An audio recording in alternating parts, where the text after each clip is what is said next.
The smell of roasted turkey and cinnamon drifts through the open window as I pull up to my parents' house. Golden light spills across the snow-dusted lawn, and through the glass, I can see shapes moving inside my sister's kids, running in circles around the dining table, the silverware glinting the kind of cozy chaos that used to mean home to me. I sit there in the car engine humming, watching through the windshield like a stranger.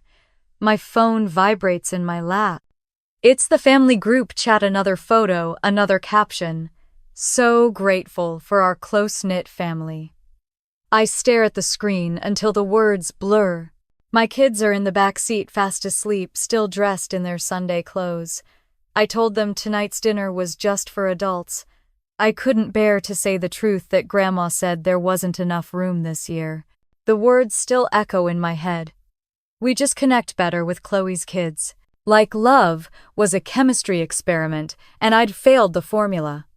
I grip the steering wheel tighter, my chest hot and hollow all at once. The laughter from inside filters through the window when someone opens the front door, and for a heartbeat I imagine walking in anyway. But the vision collapses the second I remember my mother's polite, clipped tone on the phone. "Emily, please don't make this about you. You know how exhausting the holidays can be." The same voice that used to read me bedtime stories now slices through me like a knife. I pull away from the curb headlights cutting through the fog. Adam will be waiting at home, probably still trying to put together that cheap wooden train set for Noah. He always said I cared too much about their approval. Maybe he's right. Maybe I never learned how to stop reaching for something that was never meant for me. The drive back feels shorter than usual, though every mile feels heavier. When I step inside, the house smells faintly of pine and cinnamon, the scents I set out myself hoping to make tonight feel normal. But it doesn't. It feels like pretending. Adam looks up from the floor where he's crouched beside the toy, set his eyes softening when he sees me. "You didn't go in?" he asks. I shake my head, setting my purse down. They said they wanted a smaller dinner. Just immediate family. The words taste bitter. Guess I didn't make the cut. He sighs, wipes his hands on his jeans, and crosses the room to me. "You don't have to keep letting them do this." His voice is low, steady, like he's said it 100 times before. I press my lips together, not trusting myself to speak. In the next room, Noah's toy truck clatters against the floor. Sophie hums to herself as she colors at the kitchen table. They're blissfully unaware, their small world still soft and safe. I envy them. I envy their ability to believe that family means unconditional love. I once believed that too. Mom used to tell me that family always comes first, no matter what. But somewhere along the way, first started to mean Chloe first. I sit beside Sophie, running my fingers through her curls. "Grandma and Grandpa love you very much," I say, and it feels like lying. She smiles up at me, her front tooth, missing her innocence, almost unbearable. "Can we see them tomorrow?" I pause, swallowing the lump in my throat. "We'll see, sweetheart." Adam meets my eyes from across the room, his expression gentle but edged with something harder, something like resolve. After I tuck the kids into bed, I pour a glass of wine and stand by the window.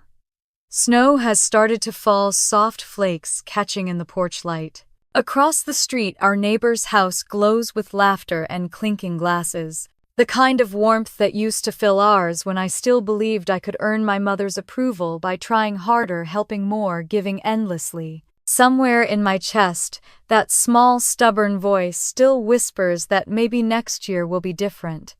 But I'm old enough to recognize delusion when I hear it. My phone buzzes again. Another message in the family chat. Chloe's post this time. The entire family gathered around the table, everyone holding hands, heads bowed in prayer. My mother tagged her with a string of heart emojis and a caption, "Blessed beyond measure."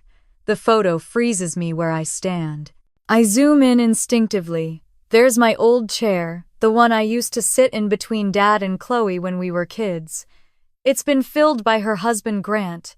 Even the chair moved on without me. Something inside me cracks, quiet but final. It's not the first time they've chosen Chloe over me, but tonight feels different. Maybe because my children are old enough to notice. Maybe because I finally see what I refused to before, that this isn't about misunderstandings or busy schedules. It's about control, about who they value and who they don't. And I'm done pretending not to see it. I set my phone down and stare at the flickering reflection in the glass. My own face looks foreign, tired, yes, but also sharper, somehow clearer. There's a kind of power in finally naming the truth even when it hurts. Behind me, Adam speaks softly. You deserve better than this, Em. They've been taking from you for years, your time, your energy, your peace. You don't owe them anything. His words land heavier than he realizes.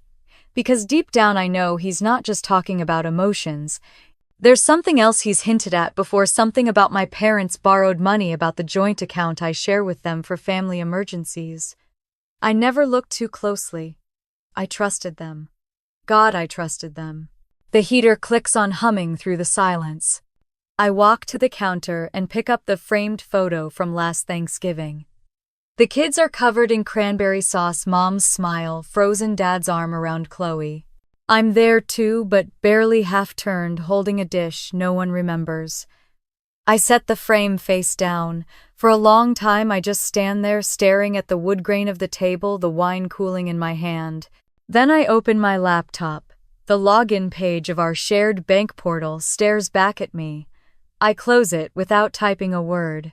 Not yet. Not tonight. The snow outside thickens, blanketing everything in white, muffling sound, softening edges. But inside something sharper is taking shape, a thought, a decision, the first ripple of what's to come. For years I've been the good daughter, the understanding one, the one who forgives. Maybe that's why they thought I'd never fight back. The phone buzzes once more, a new message from Mom. Hope you're having a peaceful evening. Chloe made the pumpkin pie from Grandma's recipe. It turned out perfect. I stare at the text for a long time before typing my reply. That's nice, Mom. I'm glad everyone's together. Then I hit send, turn off my phone, and whisper into the quiet, enjoy it while it lasts. The morning after Thanksgiving, the house is so quiet, I can hear the hum of the refrigerator. The smell of yesterday's cinnamon candles still lingers, faint and sad, like the echo of a memory that doesn't know when to leave. I'm standing at the sink, rinsing plates that never got used, while the news murmurs softly in the background. On my phone, Facebook flashes with smiling faces, Chloe's family sitting around the same table I grew up at.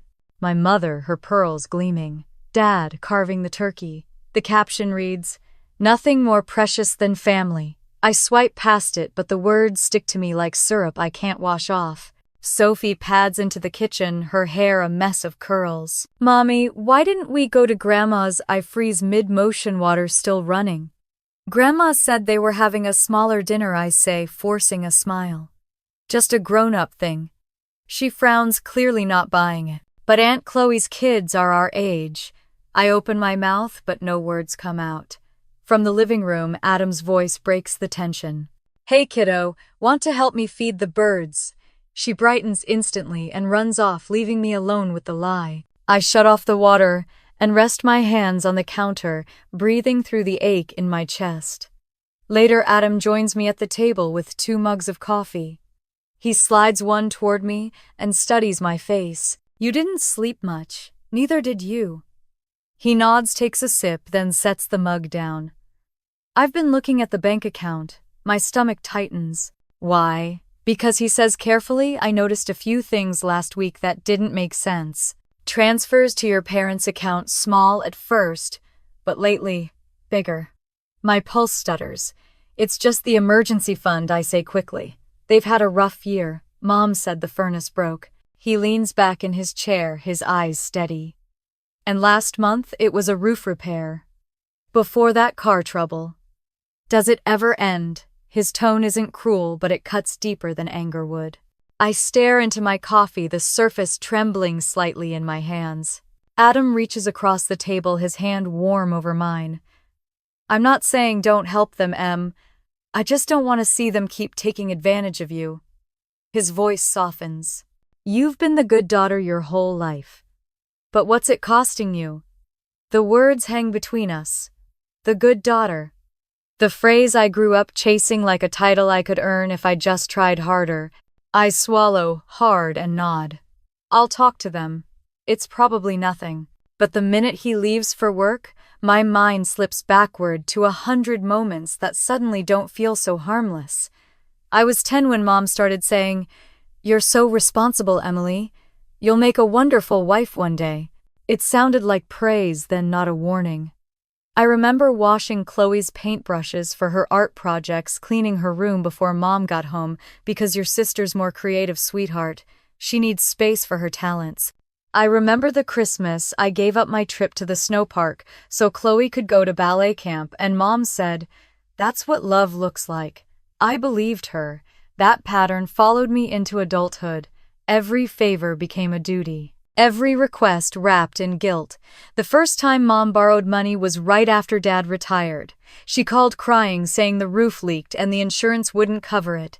"It's only temporary, honey. You know we raised you better than to let your parents struggle." I sent the check that same day. A month later, it was her car.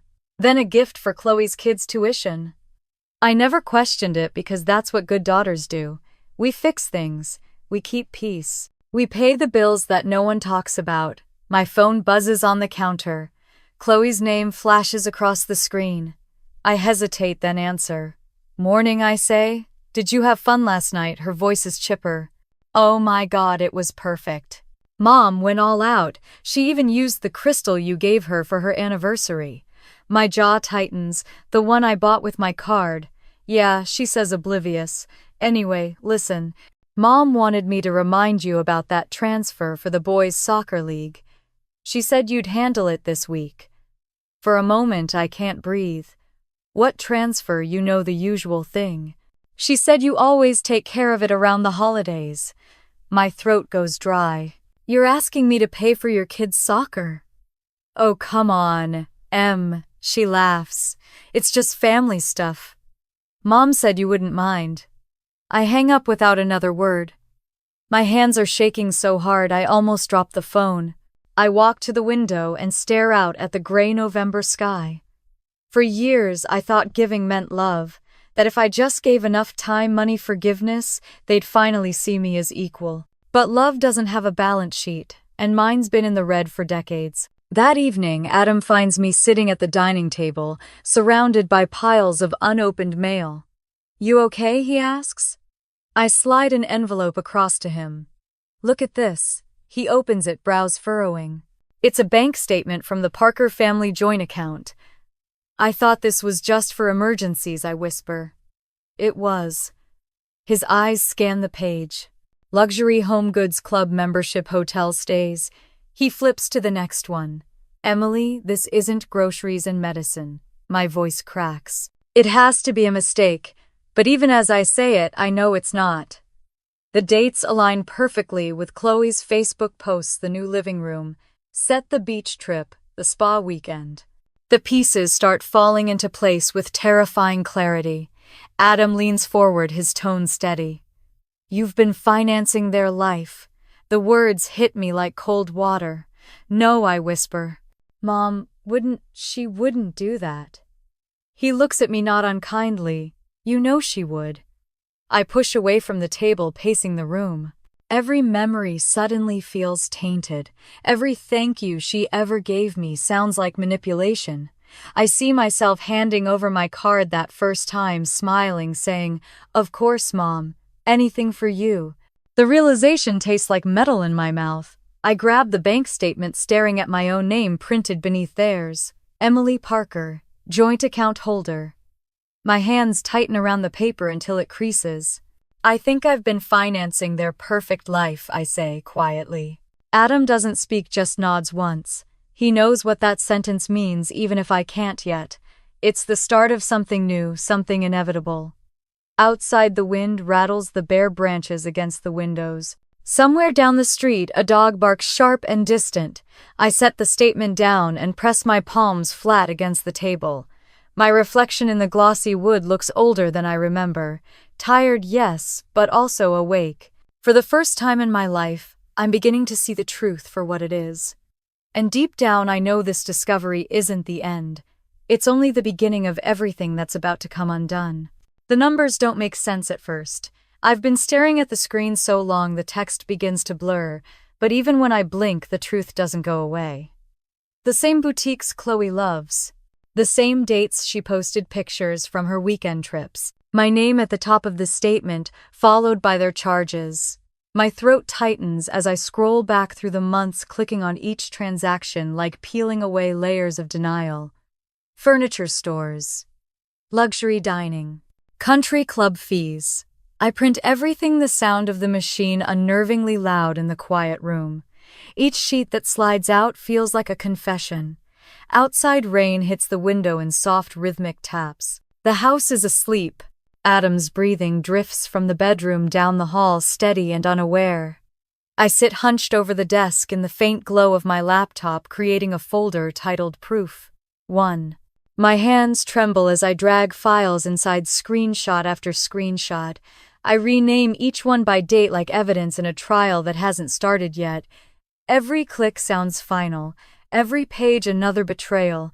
By the time I reach last spring, the spending explodes, thousands in a single week. Hotel stays, jewelry, spa packages. I press my fingers to my temples, trying to breathe. I remember Chloe bragging about their surprise anniversary trip to Nantucket. Grant found this amazing deal, she'd said. My chest aches with recognition. I was the deal. I grab my phone and dial the bank's customer service line. The robotic voice tells me I'm number 3 in the queue. My pulse hammers as I wait. When a woman finally answers, her tone is chipper, unknowing. This is Rachel at First Atlantic. How can I help you? Hi, I manage. I'm calling about a joint account under the name Parker Family. I just have a few questions. I give her the last 4 digits, recite my security answers from memory. My voice surprisingly steady. Can you tell me, I ask, who else is listed on the account? There's a pause as her keyboard clacks. Let's see. Yes, Emily Parker and Vivian Parker are the primary account holders. I swallow hard. Anyone else with access? Yes, ma'am, she says. There's a secondary login linked to a Grant Miller. Would you like to confirm his authorization? For a moment I can't speak. Grant, my brother-in-law. Yes, I whisper. Please send me the confirmation email. When I hang up, I just sit there staring at the screen. The inbox pings, subject line user access confirmation. I open it. There it is in black and white. My mother gave my brother-in-law access to my financial account. A laugh escapes me, sharp, humorless, almost feral. It echoes off the walls of the small office. I cover my mouth, afraid of waking the kids. My mother's favorite phrase drifts through my mind: family helps family. I used to think it meant loyalty. Now it sounds like a threat. The next morning I drive to my parents' house, a thick envelope on the passenger seat beside me. Inside are printed statements, each page marked with fluorescent highlights and sticky notes. Proof. My fingers drum the steering wheel as I pull up to the curb. Through the front window I see them. Mom at the kitchen island, Chloe perched on a stool, both laughing, glasses of orange juice in hand. The picture of domestic ease. My stomach turns. I grip the envelope tighter. I picture myself walking and slamming the papers onto the counter, demanding answers. But I already know how that conversation would end. Mom's voice sharp with feigned concern: sweetheart, you're overreacting. Chloe's innocent tilt of her head. Oh, Em, it's just a misunderstanding. The same performance I've seen 100 times before. I've spent my life playing the supporting role in their show. Not anymore. I sit there until the laughter fades into background noise, until my anger cools into something sharper, clarity. Then I drive home. Adam is in the garage tinkering with the car when I return. He looks up, wiping his hands on a rag. Did you go see them? No? My voice sounds distant, like someone else's. I went to the bank. I hold up the envelope. It's worse than we thought. We sit at the dining table that evening, surrounded by piles of paper. The kids are asleep upstairs. The house hums with quiet electricity. I spread the statements out like a map of deceit. Adam reads one, eyebrows pulling together. These are designer purchases, vacations. Membership fees. And this is a forged signature. He slides the paper toward me. My stomach drops.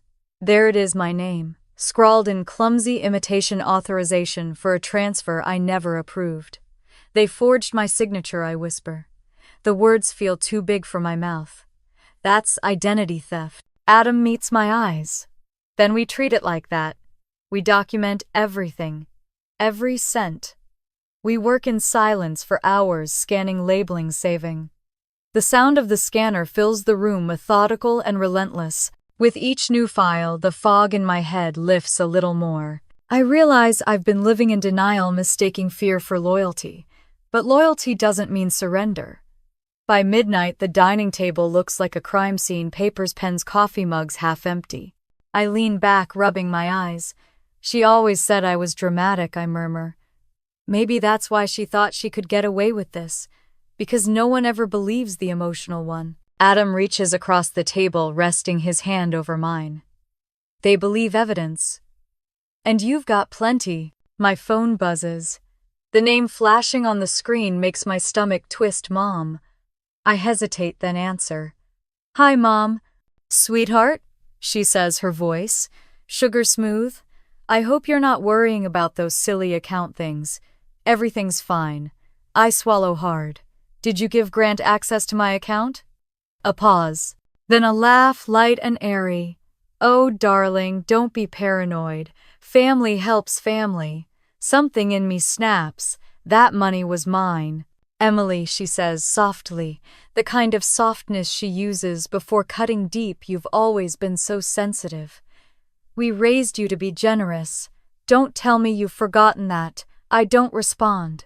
The silence stretches until she sighs, exasperated. Anyway, I'm hosting dinner next Sunday. Let's put all this nonsense behind us. I hang up before she finishes. The sound of the disconnect hums in my ears, sharp and satisfying. Adam studies me quietly. What did she say? The usual, I answer. Gaslight, guilt, repeat. I push my chair back and stand. I'm done letting her play me. I walk to the desk, open my laptop, and pull up the bank again. The login page stares back, daring me.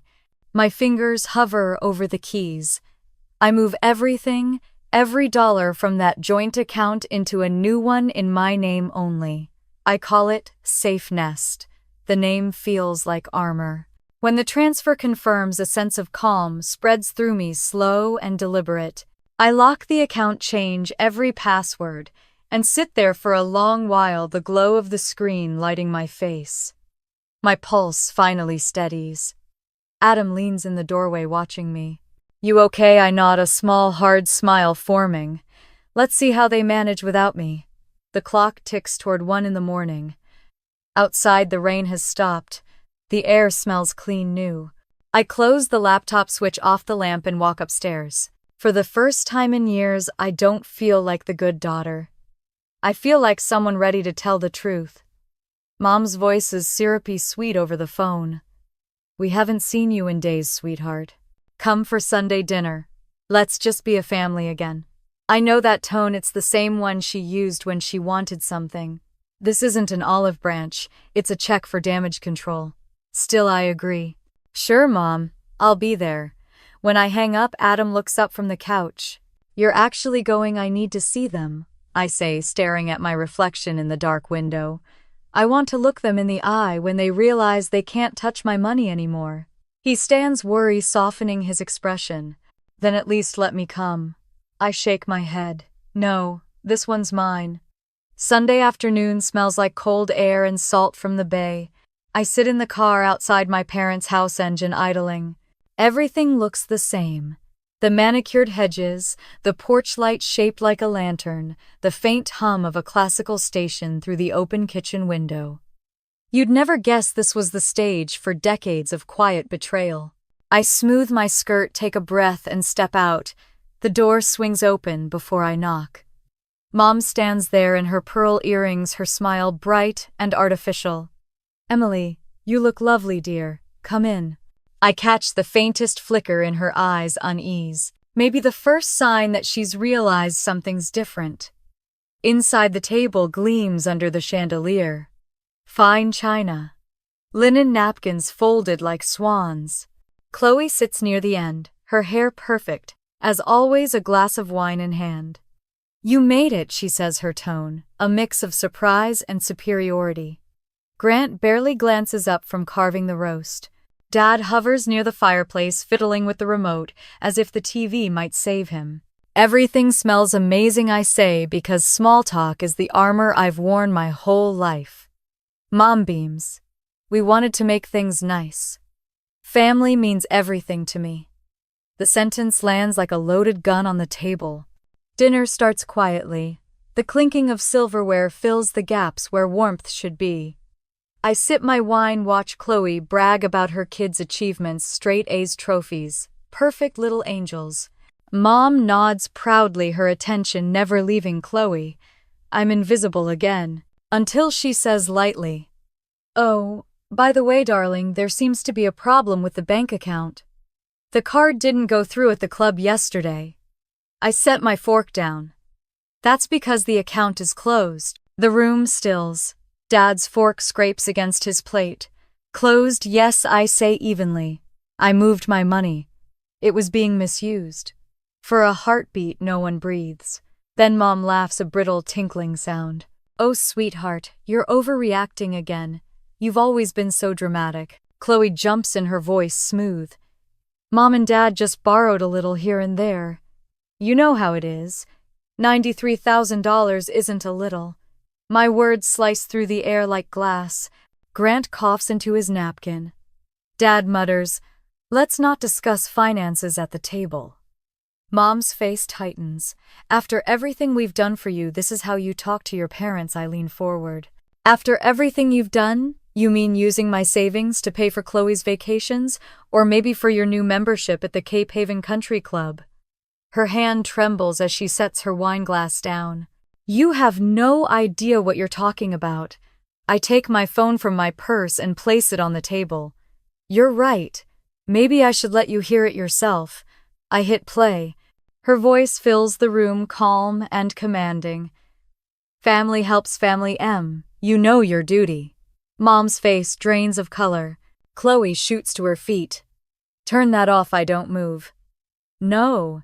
You've treated me like your personal ATM, and I'm done pretending it's love." Enough. Mom's voice cracks for the first time. "You don't speak to me like that under my roof." "Your roof," I say quietly, "built with my money." The silence that follows is suffocating. Dad looks anywhere but at me. Chloe folds her arms, chin lifted. "You're being ridiculous. Mom said you agreed to help. Maybe you just forgot." I laugh, sharp, humorless. Forgot signing the same forged signature. Forgot the $1,000 emergencies that turned into shopping sprees. "You're a great actress, Chloe. Maybe you learned from the best." Grant clears his throat. "Okay, let's all calm down." I stand, pushing my chair back so hard it scrapes the floor. "No. You've had calm for 30 years. I've had silence. That ends tonight." Mom rises too, her voice trembling with rage. "You'll regret this, Emily. You're tearing this family apart." I meet her gaze. "You did that the moment you decided money meant more than your own daughter." Dad finally speaks, voice low. "We just wanted to help Chloe's family. They needed it more." I turn to him, stunned. "So you robbed mine?" Chloe glares at me. "You always think you're the victim." "No," I say. "I finally see the villains." The words hang there heavy and final. Mom opens her mouth, but nothing comes out. Her mask is slipping beneath the perfect hair, and Pearl's fear shows through. For the first time, she looks smaller. I reach into my purse, pull out a plain white envelope, and set it in front of her plate. She stares at it like it might explode. "What's this?" "Proof," I say. "The first of many. Keep it. You'll need it when people start asking questions." She doesn't touch it. I pick up my purse, straighten my jacket, and walk toward the door. Chloe's voice follows me, shrill and desperate. "You'll ruin us." I pause at the doorway, looking back one last time. "No, Chloe, you already did." The wind howls outside as I open the door. The linen napkins flutter, one lifting into the air, and drifting to the floor like a white flag no one will ever wave. Cold air hits my face as I step out onto the porch. My hands are shaking, but not from fear, from release. Behind me, their voices blur into muffled chaos. Accusations, excuses, panic. I walk down the path, my heels crunching against the gravel, each step lighter than the one before. When I reach the car, I exhale a breath I didn't realize I was holding. Through the window, the chandelier still glows, casting its perfect light over a table full of lies. I start the engine, watching the house grow smaller in the rearview mirror until it's nothing but a shadow against the gray November sky.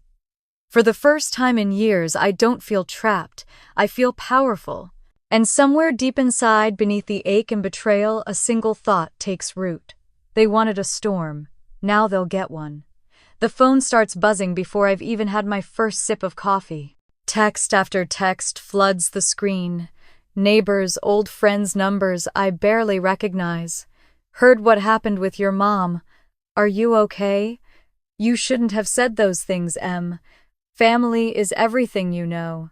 I scroll through them with shaking hands until my chest tightens. My mother's done it again. She's rewritten the story before I even had the chance to tell it. By the time I open Facebook, it's already there, her post. Sometimes the hardest part of being a parent is watching your child lose her way, but we love her anyway. Hundreds of comments spill beneath it. Heart emojis, prayers, people I've known since high school writing, "You're such strong parents." The bile rises in my throat. She's turned herself into the victim, and me into the villain in less than 12 hours. Adam walks in, still half asleep. "You saw it?" he asks, voice low. I nod, too angry to speak. "We can set the record straight," he says. "Post your side. Tell everyone what really happened." I shake my head slowly. No, that's what she wants. If I start shouting, I look like the ungrateful daughter she painted me as. We'll let her talk. The truth will come in its own time. He studies me for a moment, then nods. Okay. But we do this our way. When I take the kids to school later that morning, the world feels different, smaller somehow. People whisper behind half smiles. Mrs. Henderson, who used to wave every morning, suddenly finds something fascinating in her mailbox. One of the other moms, Karen, calls across the parking lot. "Everything all right at home?" "Emily." Her tone drips with concern, but her eyes shine with curiosity. "Just fine," I answer, my voice calm, even though my insides are shaking. I drive away with the radio off, the silence heavier than words. That afternoon, I find Adam sitting at the kitchen table surrounded by papers. "We need to get ahead of this," he says. "We'll call a lawyer. You can't fight people like your parents with feelings, you fight them with facts." I hesitate. A lawyer, that feels extreme. He looks up.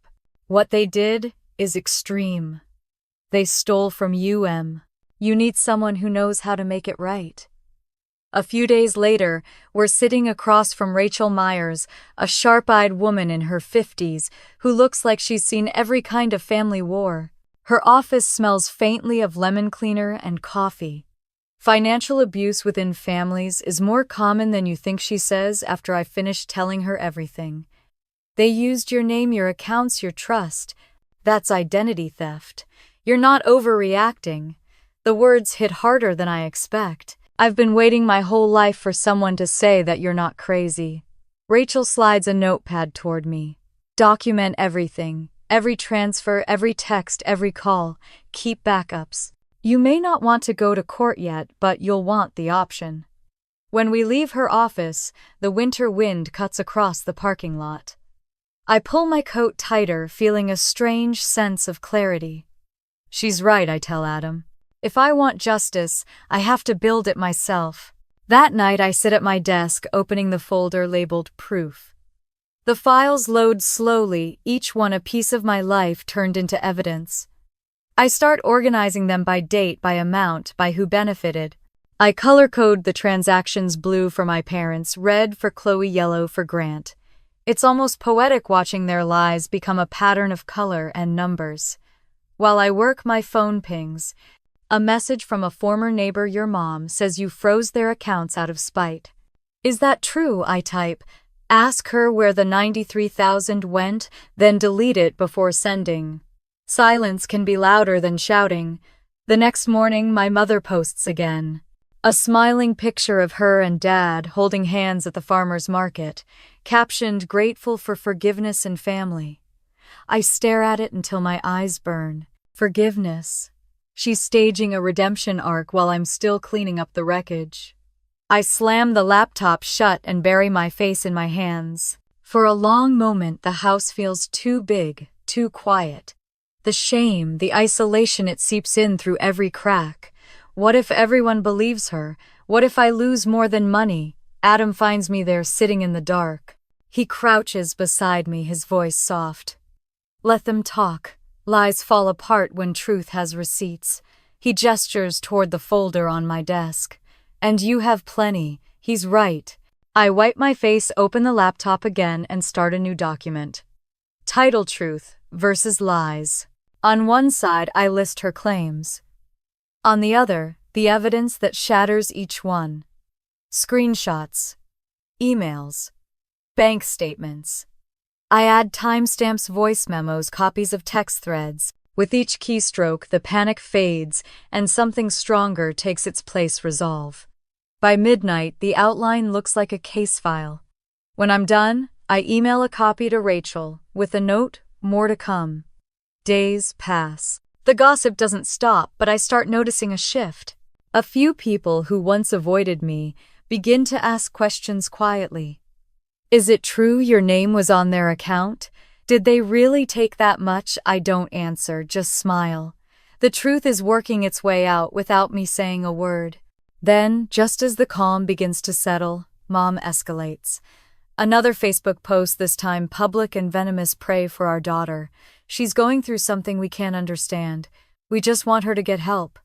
The comments explode: sympathy, pity, judgment. Some of her church friends message me Bible verses about forgiveness.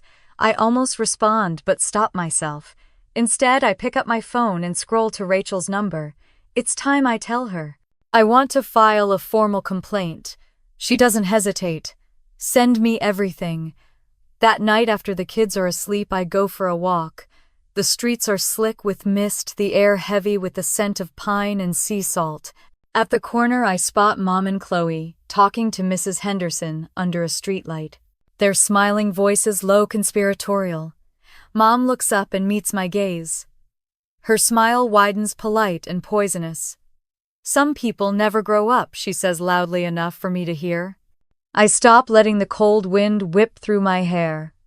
Some people never stop lying, I reply, voice calm but cutting. Her smile falters. I turn away before she can speak again. The glass window of the bank across the street reflects the pale morning light, and in it I see my own face, tired but clear-eyed. I pull out my phone and open my drafts. The subject line glows on the screen: financial records, formal complaint. My thumb hovers for a moment before I hit send. The email flies off into the ether with a quiet whoosh. I slide the phone back into my pocket and breathe in the cold, sharp air.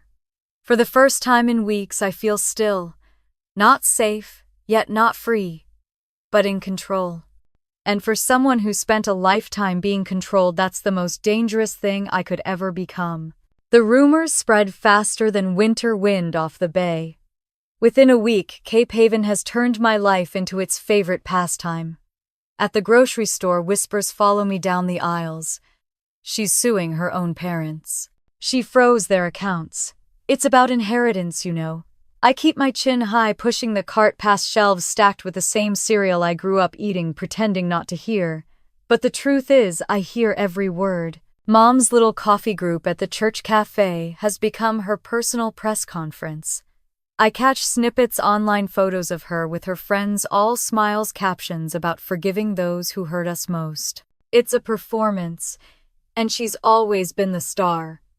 I should feel angry, but instead, there's a strange calm beneath the surface. Anger is what she expects. Silence is what scares her. I start keeping track of everything, screenshots of comments, texts, even the local gossip threads. Rachel told me that in cases like this, public defamation can be just as powerful as theft. Every story they spin is evidence, she said. Collect it all. So I do. The folder on my laptop grows thicker every night. When I meet Rachel again at the cafe by the docks, the sea air bites at my cheeks. She looks like she hasn't aged a day since the last time we met, her hair swept into a neat bun, her eyes sharp as glass. They're pushing hard, she says, sliding a notepad toward me. Which means they're scared. I sip my coffee, the steam curling between us. They're saying I'm after their money now. Classic deflection, she replies. Let them talk. What matters is proof. She flips the notepad open. We'll need a full timeline, transactions, messages, voicemails. If they used any family trust or joint fund, the bank can trace that. You mentioned a trust once. I didn't, I say slowly, frowning. At least not one I know of. Rachel's eyebrows lift. Then that's something to look into. That night, after I put the kids to bed, I pull out the old laptop I used before I married Adam. It's slower, the fan wheezing, but it still logs into my old family email. The inbox is a graveyard of newsletters and charity updates, nothing useful until I see it. A folder buried under layers of spam labeled receipts. My breath catches. Inside are photos of invoices and scanned checks. Some are small home repairs, tuition, restaurant bills. But then I open one labeled March expenses. There's my name at the top of a bank statement, followed by an email thread between Mom and Chloe. We'll just borrow from Emily again. She owes the family after all. We'll replace it once the trust matures. The trust. Again. I click the next file, another email, same tone, like they're discussing grocery lists instead of theft. Grant can transfer directly from her account. She never checks. My hands start to shake. I print everything. The machine hums softly in the dark, like a heartbeat. When I finish, I send digital copies to Rachel with one line, "You were right." There's more. The next day, I meet Sarah, another mom from Sophie's class, at a playground downtown. We've talked in passing before, but today her tone is different, careful. I read some of the things people are saying, she starts. I don't believe them. I almost laugh from relief. She tells me about her own mother, how she used guilt and money to keep her in line. When you stop protecting them, she says quietly, they lose control. We sit on the bench watching our kids play, their laughter ringing over the swings. For the first time in months, I don't feel alone. You should start talking about it, she adds. People need to hear what this looks like. You'd be surprised how many live through it. That night, I create a private online group under a fake name, just a handful of women at first. Stories pour in like water through cracks. Daughters cut out of wills. Mothers using guilt like currency. The pattern is everywhere, hiding in plain sight. It's both horrifying and comforting. The following afternoon, the doorbell rings. When I open it, Mom stands there with a bouquet of white lilies and a smile stretched too tight. Sweetheart, she says, stepping forward, this has all gotten out of hand. Let's talk, just the two of us. I block the doorway. You can talk right there. Her smile wavers, then snaps back into place. You don't need lawyers, Emily. Families work things out privately. All this drama, it's not healthy for the kids. I pull out my phone, press record, and set it on the side table. Go on. Her eyes narrow. You think you're clever, but families that fight in public never recover. Then maybe we shouldn't have secrets to hide, I reply. The mask slips for a fraction of a second. Her voice sharpens. You'll regret this. You always do. Then she turns and walks down the path, the bouquet still clutched like a weapon. When her car disappears around the corner, I pick up the phone and save the recording. File name, Gaslight 1. That evening, I forward it to Rachel. Her reply comes minutes later. She's losing control. That's when people make mistakes. Stay alert. Later, while organizing my printed documents into a binder, I notice something strange. A small USB drive wedged at the bottom of one of the folders I brought from my parents' house years ago. I plug it into my laptop and a single file appears on the screen, Carter Family Trust, PDF. My pulse stutters. I double-click. The document opens to a formal agreement from the family's attorney dated 2 years ago. The trust I was never told about. My name appears under beneficiaries with a thick black line through it. Next to it, a scanned signature mine, but it's not my handwriting. Someone forged my name to remove me from the inheritance. The person listed as authorized family representative is my mother. I sit back, the world tilting. The room is silent except for the faint whir of the laptop fan. My mind races through every conversation, every guilt trip, every "you owe us." It wasn't about family at all. It was about erasing me. I print the file and slide it into a new folder labeled Trust Evidence. My hands tremble as I trace the forged signature with my fingertip.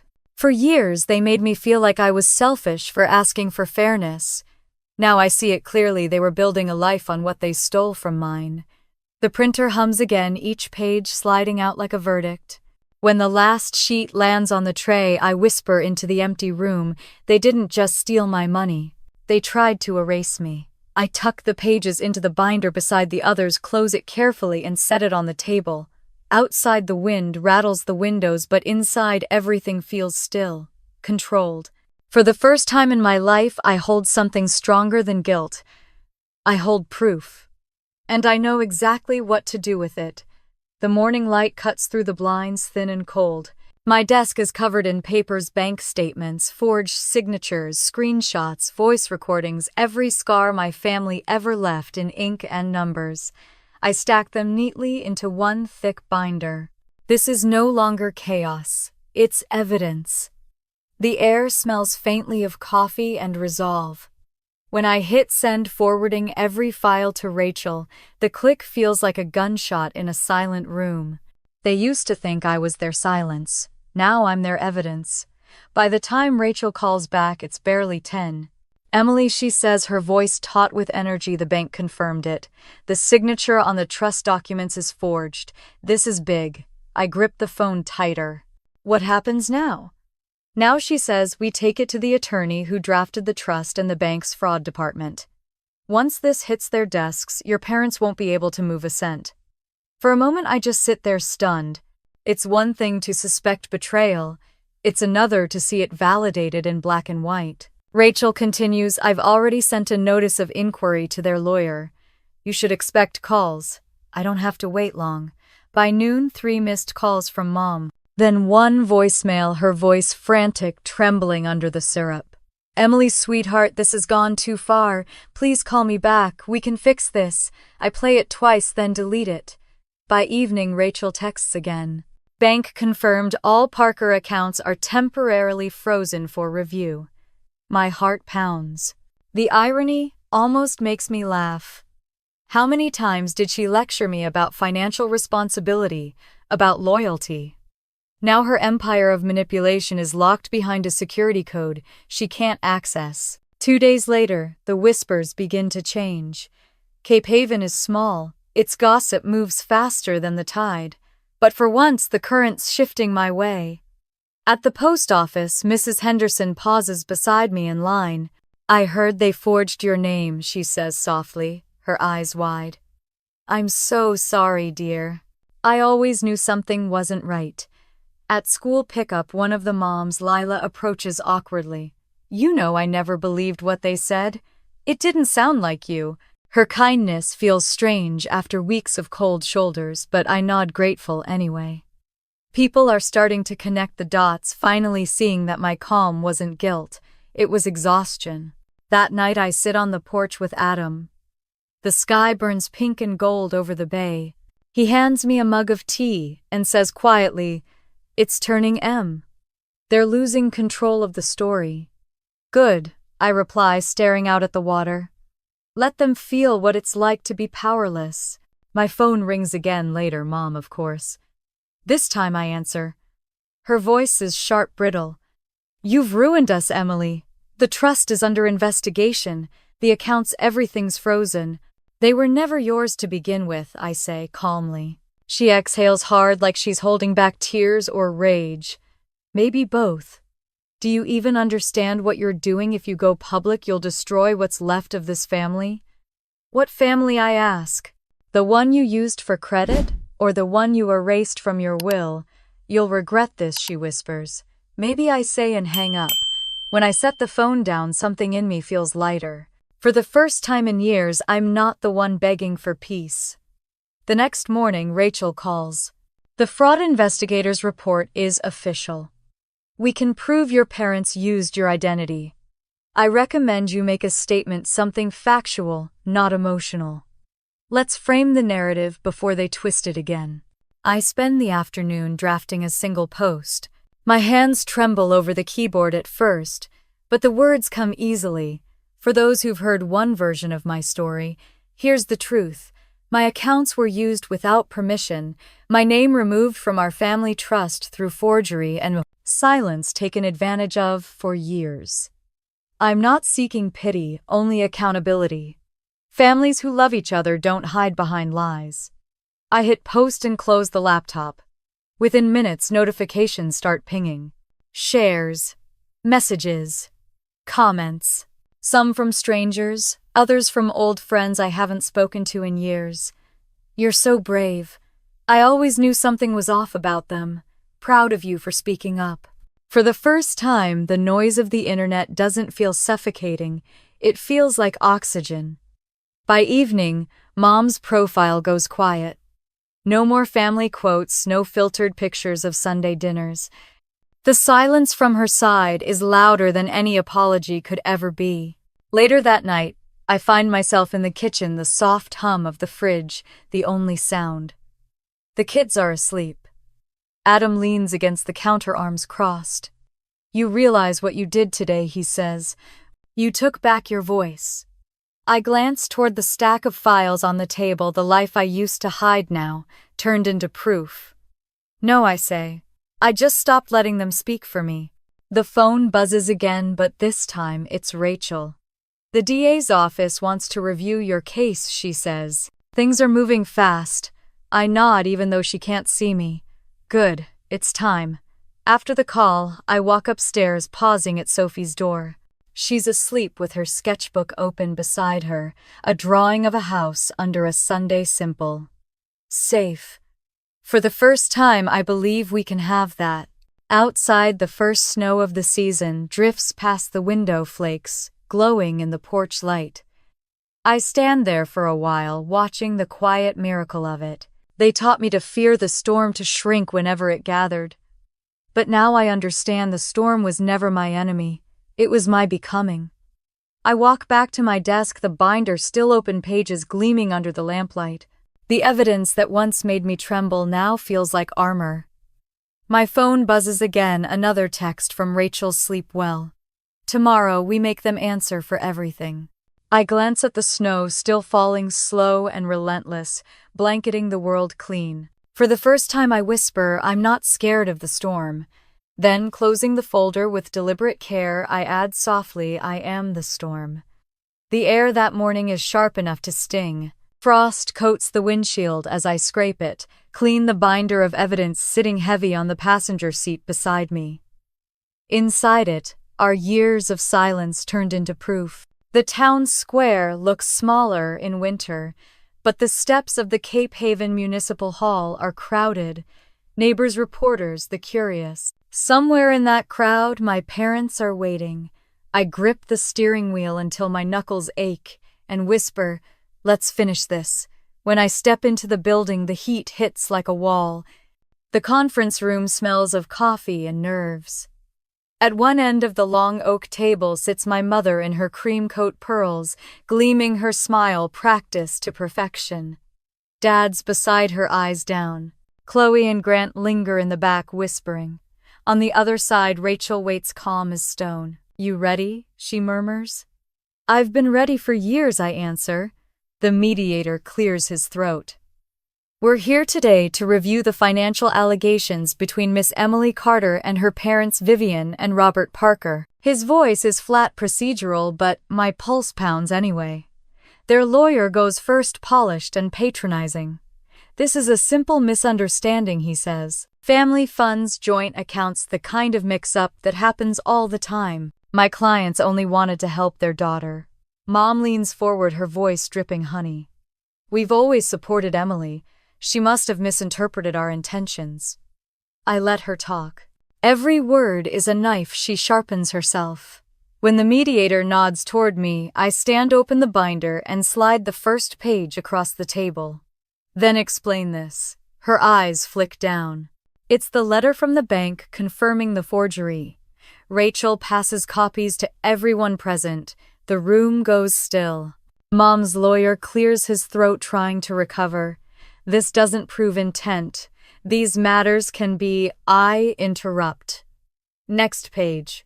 Emails, screenshots, bank transfers, the PDF of the trust agreement with my falsified signature. Then the recording, my mother's voice echoing from my phone speakers. Family helps family M. You know your duty. The silence is deafening. You can hear the clock ticking on the far wall. Mom's face drains of color. You're taking that out of context, she manages. No, I say. For once there is no context, just facts. Rachel stands. These documents show a consistent pattern of financial manipulation and identity theft, spanning 3 years. My client's name was removed from a legally binding trust through forgery. We have verified confirmation from the bank's fraud department. The lawyer looks to my mother, but she's already unraveling. Emily, she pleads, voice breaking. You're destroying this family. I meet her eyes. No, I'm saving what's left of it. Someone in the back gasps a soft sound, maybe Chloe. I don't look her way. Dad finally speaks, voice low and uneven. We didn't mean to hurt you, Em. We just wanted to help Chloe's kids. They needed. You robbed mine to do it, I say, not angry now, just tired. He doesn't argue. He just stares down at his hands, the gold of his wedding ring catching the light. The mediator flips through the documents, brow furrowed. This is serious. Miss Carter, these materials will be submitted to the district attorney's office for review. The accounts in question will remain frozen pending investigation. Rachel leans close, whispering, That's confirmation. You won. But it doesn't feel like winning. It feels like breathing after holding my breath for years. Mom's lawyer tries one last tactic. Perhaps we can handle this privately. Surely, Miss Carter, you don't want to drag your family's name through the mud. I turn toward him. They dragged it themselves. I'm just washing it clean. Someone at the back of the room claps once, a sharp sound. Then another follows. Within seconds, the quiet room hums with a low murmur, shock, sympathy, disbelief. Mom looks around, realizing the room no longer belongs to her. Her eyes dart to Chloe, whose frozen tears glinting in her lashes. Grant shifts uncomfortably, pretending to check his phone. When it's over, Rachel gathers the papers into her briefcase. We step into the hall, the sound of cameras clicking outside. A reporter thrusts a microphone toward me. Mrs. Carter, do you have any comment for the community? I pause, choosing my words carefully. This was never about money, I say, my voice steady. It's about truth. And truth deserves daylight. The flashbulbs go off like fireworks. For once, I don't flinch. Outside, the air feels different, brighter, cleaner. Snowmelt drips from the eaves' sunlight, bouncing off puddles in the street. Rachel squeezes my shoulder. You did it! It's over. I nod, though part of me knows it's not over, not really. Scars don't vanish when justice arrives, they just stop bleeding. When I reach the parking lot, Adam is waiting by the car. His smile is small but proud. You look like someone who just knocked down a mountain. Maybe I did, I say, exhaling a shaky laugh. On the drive home, the radio hums quietly. No words between us, just a shared silence that finally feels safe. When we pull into the driveway, Sophie bursts out the door before I've even unbuckled. Mom, did you win? I kneel down, arms open. We told the truth, I say, hugging her close. That's what winning means. She nods solemnly, then runs off to tell Noah, her hair bouncing in the winter light. Later, after the kids are asleep, I sit on the porch with a blanket over my shoulders. The world smells of pine and cold air. Down the street, Christmas lights flicker on the Parker house, my parents' house. The glow feels dimmer than it used to. Rachel texts the DA's office, confirmed receipt of your file. Expect follow-up next week. I stare at the message for a long time, the snow glinting under the porch light. Inside, Adam calls softly, "You coming in a minute," I say. The stars are bright tonight, the kind of bright that hurts your eyes if you stare too long. I think about all the years I mistook silence for peace, obedience for love. The truth burned everything they built, but maybe some things needed to burn. I whisper into the quiet more to myself than anyone else. They taught me to fear shame, to stay quiet for peace. But peace built on silence is a lie. The wind stirs cold and clean, and somewhere in the distance a church bell chimes. I close my eyes, breathing in the night. The fire may be over, but the ashes are mine to shape. The news breaks before I'm even out of bed. The morning anchor's voice floats from the living room as I pour coffee, steady and detached. The Parker family of Cape Haven is under formal investigation for financial fraud and identity forgery. My own name flashes across the screen for a split second before cutting to a photo of my parents smiling at a charity gala years ago. I turn off the TV and stand there in silence, the mug warm in my hands, steam curling like ghosts in the air. Outside, the town hums. Neighbors walk their dogs, cars glide past like nothing happened, but I can feel the shift under everything. The curiosity, the judgment, the whispers turning into pity. My phone is full of unread messages, most from numbers I don't recognize, a few from reporters. I delete them all. Winning doesn't feel like I thought it would. It feels quiet, too quiet. Rachel calls mid-morning. The DA officially opened the case, she says. Forgery, wire fraud, misappropriation of assets. It's moving fast. Her voice carries both triumph and exhaustion. How are you holding up? I don't know, I admit. I thought I'd feel free. Instead, I just feel empty. That's normal, she says softly. Justice doesn't fill holes, it just stops the bleeding. I hang up and glance out the window. Snow has melted, leaving the yard slick with mud. The kids are at school, Adam's at work, and for the first time in months, I'm completely alone. The silence presses down until it feels heavy enough to break something. The phone buzzes again, Mom's number. The message is short. Are you happy now? I stare at it for a long time before hitting delete. No reply, not anymore. By afternoon, the story has spread across Cape Haven like wildfire. Headlines read, DA launches investigation into prominent Parker family. I walk downtown for groceries and feel the weight of every pair of eyes that follow me. Some look curious, others apologetic. Mrs. Henderson from next door stops me near the bakery. Emily, she says, voice trembling. I just want you to know I'm sorry. We all should have believed you sooner. I manage a smile. Thank you, I say. Sometimes people need to see the fire before they believe there was smoke. At the cafe, the barista slips an extra muffin into my bag without saying a word. Small gestures, quiet reparations. For the first time in years, I'm being seen not as the problem child, not as the overreacting daughter, but as someone who survived. That evening, the local newspaper posts an online feature, Daughter Exposes Family Financial Abuse, a cautionary tale. I read it once, then closed the laptop. The words don't bring satisfaction, only a strange calm. It's over, or at least it's beginning to end. 2 days later, there's a knock at the door.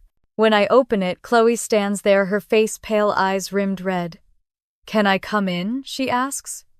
We sit at the kitchen table. She twists her hands together like she's holding on to something fragile. Mom's falling apart, she says quietly. She says you've destroyed everything. I stare at her. No, Chloe. I stopped letting her destroy me. Tears well in her eyes. I knew about the trust, she whispers. I didn't say anything. I told myself it wasn't my business. I take a slow breath. The anger I expect doesn't come, just sadness. You could have stopped it, I say softly. But you didn't. She nods, sobbing now. I'm sorry, I don't reach for her. Instead, I say, then start by telling the truth.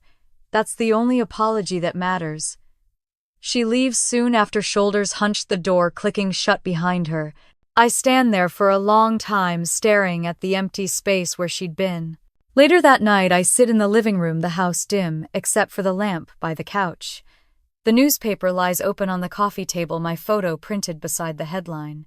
I trace the words with my fingertip and think about the girl I used to be, the one who tried to keep everyone happy, who mistook silence for peace. She's gone now. Adam comes in carrying 2 mugs of tea. You look a million miles away. I was just thinking, I say. I thought justice would feel like fireworks, but it feels like quiet instead. He sits beside me, his hand finding mine. That's because fireworks fade. Quiet stays. We sit there for a while, listening to the clock tick. It feels like time finally started moving again. The next morning I take a walk by the shoreline. The sea is gray, the air salty and raw. Waves crash against the rocks, steady, relentless. I hold a brown envelope under my arm. Inside are copies of old documents, all the proof I needed to fight, all the proof I no longer need to carry. When I reach the pier, I tear the papers into small pieces and let them scatter into the wind. They float like pale confetti before landing on the water, dissolving one by one. They wanted me to drown in their shame, I whisper. Instead, I learned how to float. The breeze lifts my hair, cold and clean. For the first time in what feels like forever, I inhale deeply without feeling the weight of guilt pressing on my ribs. As I head home, the sky begins to clear. Sunlight breaks through the clouds, warming my face. My phone buzzes with a new message from Rachel. The subject line reads, "Case update, final ruling soon." I smile, sliding the phone back into my pocket. Whatever the ruling says, I already know my verdict. Freedom isn't loud. It doesn't come with applause. It's the quiet sound of your own footsteps walking away and never turning back. The email arrives just after sunrise. My inbox pings once, sharp and final. Subject line, Parker investigation. Final ruling attached. I stare at it for a long time before I open it, palms sweating against the mug of coffee in my hand. Adam stands in the doorway, still half-dressed for work. "You ready?" he asks. I nod and click. The letter is short, clinical, and devastatingly clear. The court has found sufficient evidence of fraud and forgery. Vivian and Robert Parker are to face restitution orders and criminal charges under state law. My eyes blur halfway through the paragraph. The words don't bring joy, they bring quiet. Adam reads over my shoulder, exhales slowly, and presses a kiss to my temple. "It's done," he says. I nod again, but the truth is, I don't know what done feels like. By noon, the news has spread across town. Prominent Parker couple charged in trust fund fraud. It runs on every local channel, every social feed, every conversation over coffee in Cape Haven. Mom's friends delete photos of brunches and charity galas. Dad's law firm issues a brief statement: Mr. Parker has stepped down due to health reasons. Health reasons.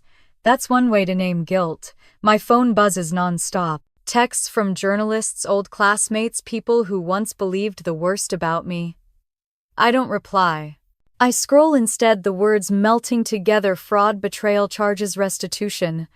The world finally knows the truth, and all I feel is tired.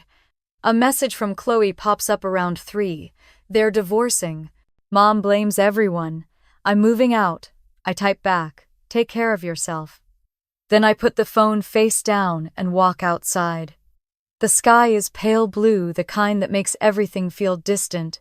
The street smells like salt and cold pavement. I can still see the Parker house down the hill, the shutters drawn, the garden unkempt.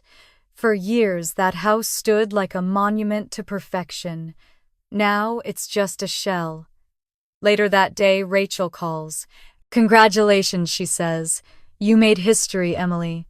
This is the first case in our county to recognize financial abuse within a family as felony fraud.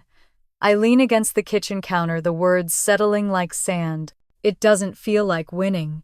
It never does, she says gently. But what you did, it matters. You changed something. Her words linger after she hangs up. Maybe that's what this is about, not victory, but change. That evening I take the kids to the park. The air smells like thawing snow, and Sophie races ahead, her laughter ringing through the empty swings.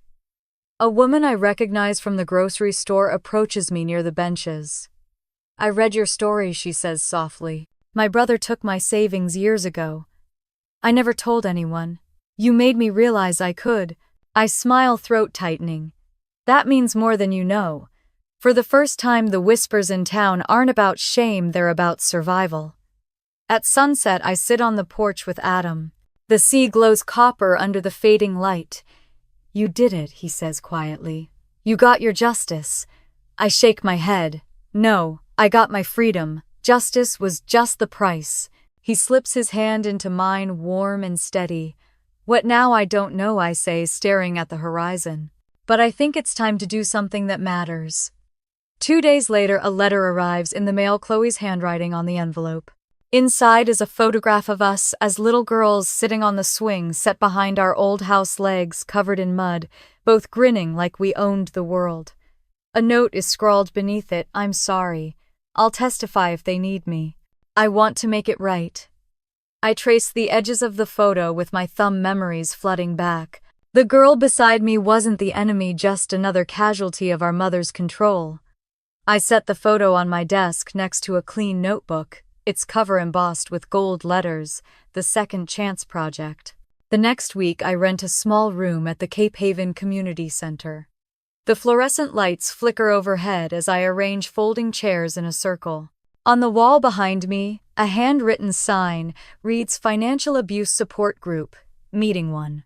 Only a handful of women show up that first evening, clutching coffee cups and stories they've never told aloud. I start with my own. For years, I say, I thought silence was strength.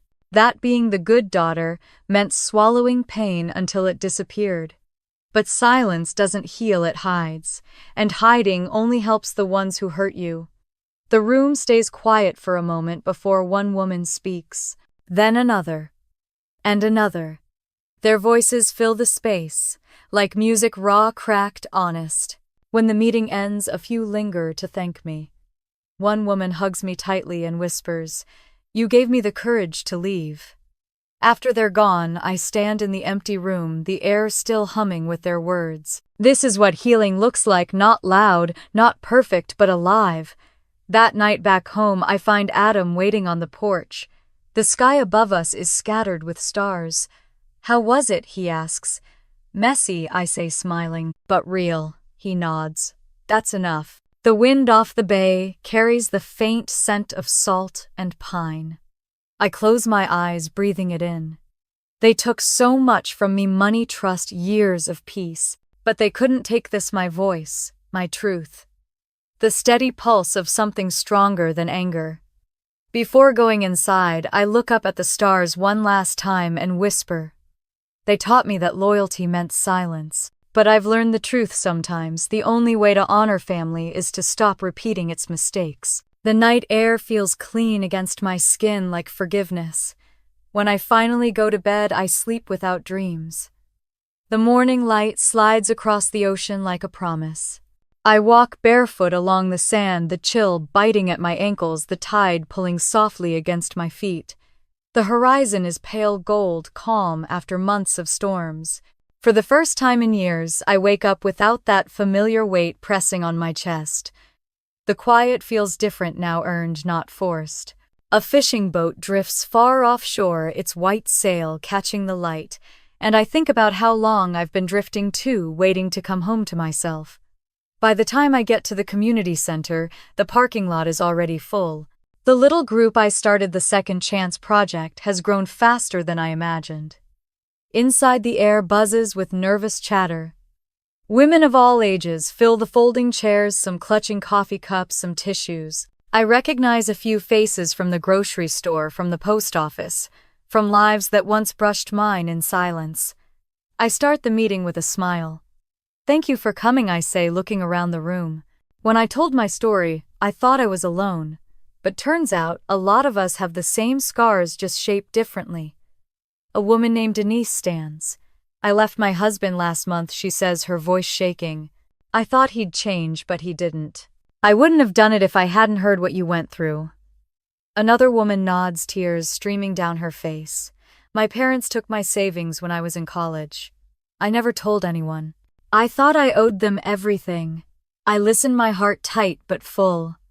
Each story feels like a thread weaving into something stronger.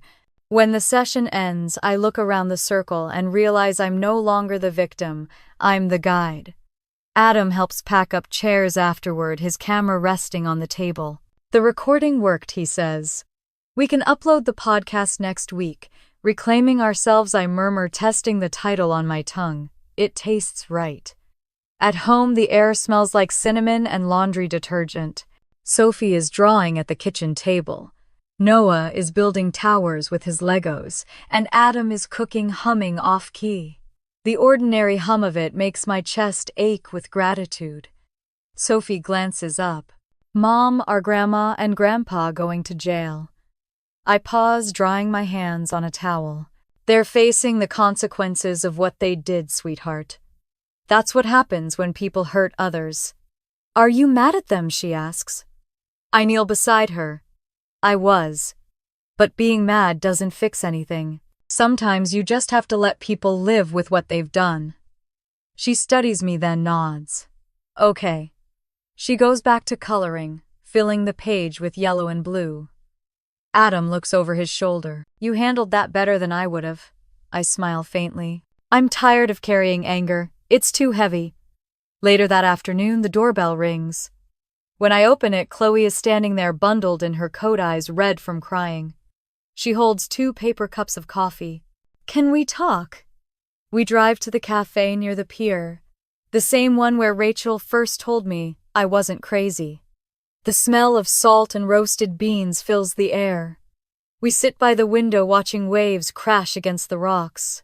"Mom keeps asking for you," Chloe says after a while. I stare into my coffee.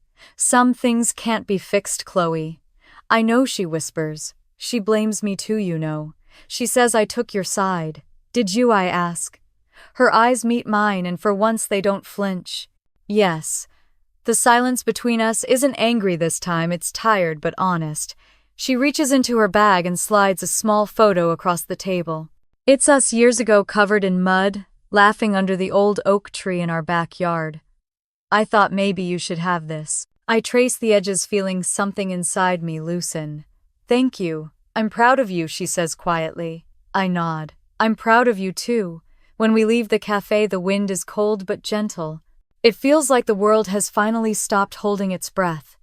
That night, after the kids are asleep, I sit by the fireplace, flipping through a stack of old newspaper clippings. Headlines that once felt like judgment now read like milestones. I open my laptop and type a message to Rachel. "You didn't just help me win a case. You helped me find myself." Her reply comes minutes later. "Now go help others find theirs." I smile, close the laptop, and open a new notebook.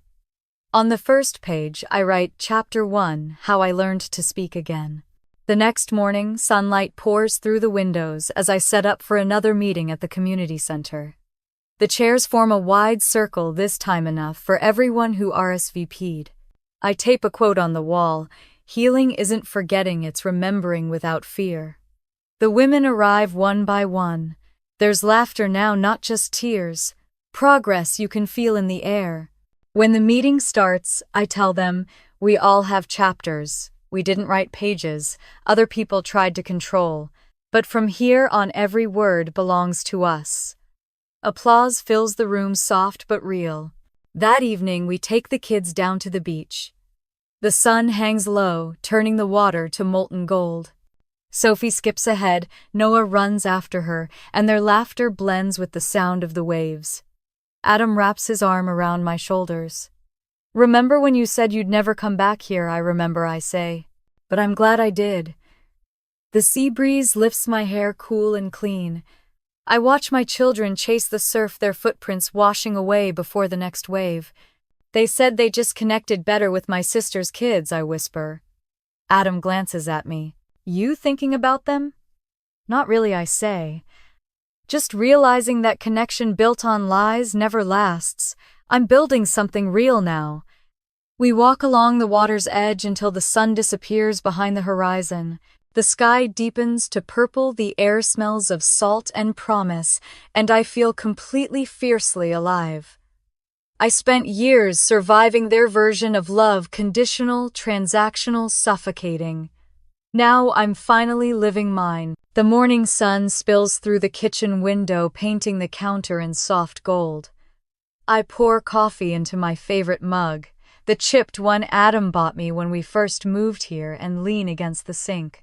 Outside, Cape Haven glows under a thin layer of snow. The bay is calm, the sky wide and endless. A year ago, this same view felt like a cage. Today, it feels like freedom. On the calendar above the fridge, a circle marks today's date: Civic Center, guest speaker. I trace the ink with my thumb, my stomach tightening the way it used to, before walking into court. But this time it's different. I'm not defending myself. I'm sharing what came after. Adam appears in the doorway, buttoning his shirt. You nervous? I smirk. A little. Guess I've gotten used to fighting instead of talking. He grins. You've always been good at both. I laugh quietly, shaking my head. This isn't about revenge anymore. It's about hope. He crosses the room and kisses my forehead. Then they're lucky to hear you. An hour later, I stand in front of the same building where my parents once tried to destroy me. The Civic Center looks different in daylight, less intimidating, more human. Inside, the auditorium hums with conversation. Rows of chairs fill with familiar faces. Women from my support group, a few local reporters. Even people who used to believe my mother's lies. Rachel waves from the front row, her smile proud and warm. I take a breath step onto the stage and face the crowd. The microphone crackles to life. I used to think revenge was the only way to balance injustice. I begin. My voice sounds steadier than I feel, but revenge is loud. Healing is quiet. The room stills. Even the air seems to lean closer. I thought silence was strength. I continue. That if I stayed quiet, things would get better. But silence doesn't heal anything, it just hides the wound. I learned that the hard way. I see heads nodding. Faces soften. Someone in the back wipes away a tear. I lost a lot to get here: money, family, the illusion of belonging. But what I gained was something bigger. I found my voice. And once you find it, you never lose it again. The applause starts slowly, then swells until it fills the room. I blink against the stage lights, swallowing the lump in my throat. For a long moment, I let the sound wash over me. It doesn't feel like validation. It feels like connection. Afterward, people approach me one by one. Some thank me. Some just hold my hand and cry. A young woman says softly, "Your story gave me the courage to walk away from someone who kept me small." An older woman with silver hair clasps my wrist. "I'm 72, she says, voice trembling. "I spent my life thinking it was too late to start over. You proved me wrong." I hug her tightly. It's never too late to start again. Out of the corner of my eye, I see Chloe near the doorway. She doesn't speak, but when our eyes meet, she smiles and nods once. It's enough. We've both said all we needed to. As the room empties, Rachel joins me on stage. "You did good," she says, handing me a paper cup of coffee. "Feels surreal," I admit. "That's because it's peace," she says. "It always feels strange when you've lived too long without it." When I step outside, the snow has started to melt, sunlight pooling in the puddles along the curb. I walk slowly to my car, letting the cold sting my cheeks. For the first time in a long time, I'm not rushing anywhere. That evening, I come home to the smell of cookies baking. Sophie and Noah sit at the kitchen table, faces dusted with flour, while Adam flips pancakes on the stove. They all look up when I walk in. "How did it go, Mom?" Sophie asks. Smile. It went exactly the way it needed to. Noah grins, holding up a lopsided cookie. We saved you one. I take it warm and imperfect and sit with them. The laughter in the room is easy, effortless. This is what I fought for. Later, after the kids are asleep, I step outside onto the porch. The moon hangs low, casting silver light across the yard. I wrap a blanket around my shoulders and watch the waves roll in. The sound is steady, eternal. They took my money, my trust, my name, but they never took my capacity to rebuild. That's the real inheritance. I pick up my notebook from the porch table, the one labeled the Second Chance Project. On the last page, I write, "Freedom isn't what they give you, it's what you choose every day." The wind carries the words away as soon as I close the book, scattering them into the night like a prayer. A week later, the first episode of our podcast goes live. Adam handles the tech while I sit at the microphone, heart hammering as the red light flickers on. Welcome to Reclaiming Ourselves, I say softly. I'm Emily, and this is where we turn pain into purpose. When we finish recording, Adam looks at me and smiles. You know, I think this is what you were meant to do. I nod, feeling the truth of it settle deep in my bones. Maybe I say, or maybe this is just where I was meant to begin again. That night, as I prepare the final script for next week's episode, I find myself writing to the invisible listener on the other side of the world. Maybe you've been where I was, I say aloud as I type. Silenced, dismissed, erased. Maybe your story isn't about revenge, but about rediscovery. The words flow easily now, like a conversation with an old friend. Freedom doesn't mean forgetting. It means remembering without pain. It means choosing yourself even when no one else does. I pause, glance at the blinking cursor, then finish with the only question that feels right. What does freedom mean to you, and what would you sacrifice to reclaim it? I close the laptop and lean back, the night quiet around me. In the distance, the ocean murmurs like it's answering. This was my story. Now it's someone else's turn to speak.